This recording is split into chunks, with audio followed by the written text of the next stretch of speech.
یوم ولادت اقبال پوری قوم کو بہت بہت مبارک ہو۔ شاعر مشرق علامہ محمد اقبال 9 نومبر سن 1877 کو سیالکوٹ میں شیخ نور محمد کے گھر پیدا ہوئے۔ ماں باپ نے نام محمد اقبال رکھا۔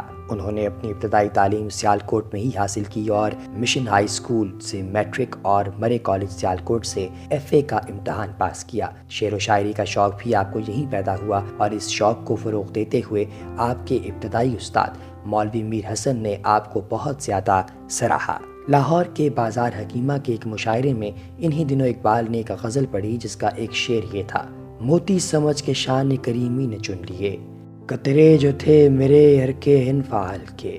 اس شعر کا سننا تھا کہ محفل مشاعرہ میں موجود افراد بھڑک اٹھے اور مرزا ارشد گورکانی نے اسی وقت پیش گوئی کی کہ اقبال مستقبل کے عظیم شعراء میں سے ایک ہوگا۔ انہی دنوں انہوں نے غزل کے ساتھ ساتھ نظم پر بھی توجہ دی۔ ایک ادبی مجلس میں انہوں نے اپنی اولین نظم حمالہ سنائی تو اسے بہت زیادہ پسند کیا گیا اور ان کی شہرت پھیلنا شروع ہو گئی۔ اس زمانے میں انہوں نے بچوں کے لیے بھی بہت سی نظمیں لکھی ہیں۔ اس کے ساتھ ساتھ مکالماتی بیان مثلاً مکڑا اور مکھی، پہاڑ اور گلہری، گائے اور بکری کو بھی نہایت خوبصورت پیرائے میں تخیل کا جز بنا دیا۔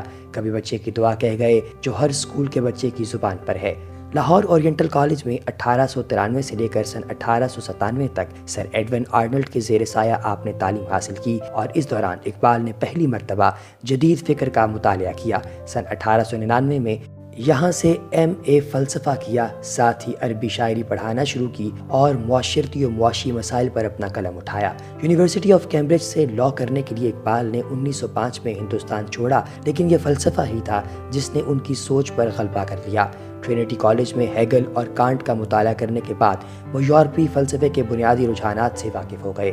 فلسفے میں دلچسپی نے انہیں 1907 میں ہائیڈلبرگ اور میونخ پہنچایا، جہاں نیتشے نے ان پر گہرے اثرات مرتب کیے۔ خود ان کے الفاظ میں: حکمت مشرق و مغرب نے سکھایا ہے مجھے ایک نکتہ کہ غلاموں کے لیے یکسیر، دین ہو، فلسفہ ہو، فقر ہو، سلطانی ہو، ہوتے ہیں پختہ عقائد کی بنیاد پر تعمیر۔ یہی وہ دور ہے جب ان کا زاویہ نگاہ تبدیل ہوا اور ان کی شاعری میں پیغامیہ رنگ دیکھنے میں آتا ہے۔ مغربی تہذیب بیزاری کا اظہار واشگاف الفاظ میں کرتے ہیں: دیار مغرب کے رہنے والوں، خدا کی بستی دکان نہیں ہے، کھرا جسے تم سمجھ رہے ہو وہ زر آپ کا معیار ہوگا، تمہاری تہذیب اپنے خنجر سے آپ ہی خودکشی کرے گی، جو شاخ نازک پر بنے گا آشیانہ ناپائیدار ہوگا۔ مغربی معاشرے پر کچھ ایسے بھی روشنی ڈالی: کہیں سامان مسرت، کہیں ساز غم ہے، کہیں گوہر ہے، کہیں اشک، کہیں شبنم ہے۔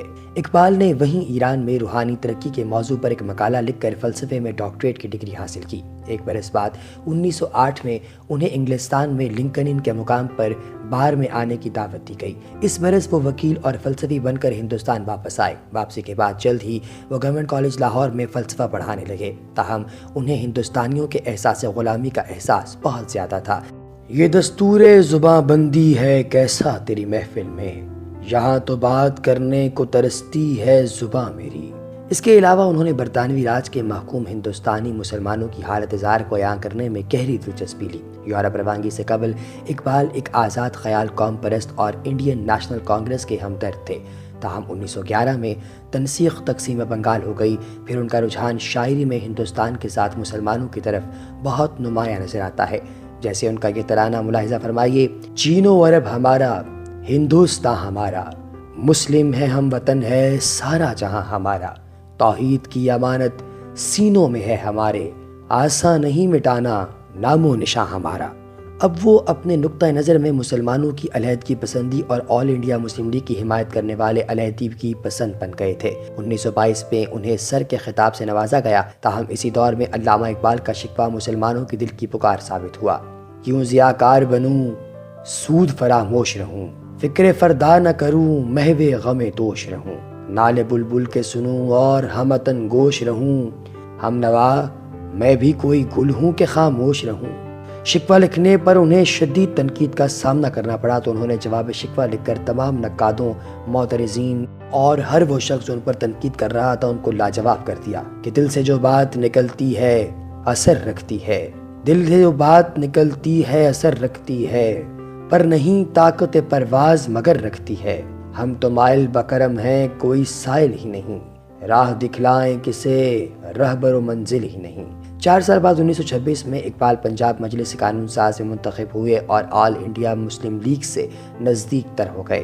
انہوں نے آزادی کے بعد ہندو حکومت کو تسلیم کرنے کے بجائے ایک علیحدہ مسلمان وطن کے لیے بہت زیادہ محنت اور حمایت کا اظہار کیا۔ صرف قوم کو نیند سے اٹھانے پر ہی اکتفا نہیں کیا بلکہ ان کے لیے دعائیہ الفاظ کا سہارا بھی لیا۔ یا رب دل مسلم کو وہ زندہ تمنا دے، جو قلب کو گرما دے، جو روح کو تڑپا دے، پھر وادی فاراں کے ہر ذرے کو چمکا دے، پھر شوق تماشا دے، پھر ذوق تقاضا دے۔ در حقیقت شمال مغربی ہندوستان میں مسلم اکثریت والے علاقوں پر مشتمل ایک علیحدہ مسلمان وطن بنانے کا تصور سب سے پہلے اقبال نے ہی 1930 میں پیش کیا تھا، لیکن پھر بھی وہ سب سے پہلے ایک فکری قوت تھے اور مسلمان ثقافتی زندگی میں ان کے مقام اسی حوالے سے ہے کیونکہ وہ ملت اسلامیہ میں ایک نئی امید پیدا کرنا چاہتے تھے۔ ہے لازوال عہد خزاں اس کے واسطے، کچھ واسطہ نہیں ہے اسے برگبار سے، ملت کے ساتھ رابطہ استوار رکھ، پیوستہ رہ شجر سے امید بہار رکھ۔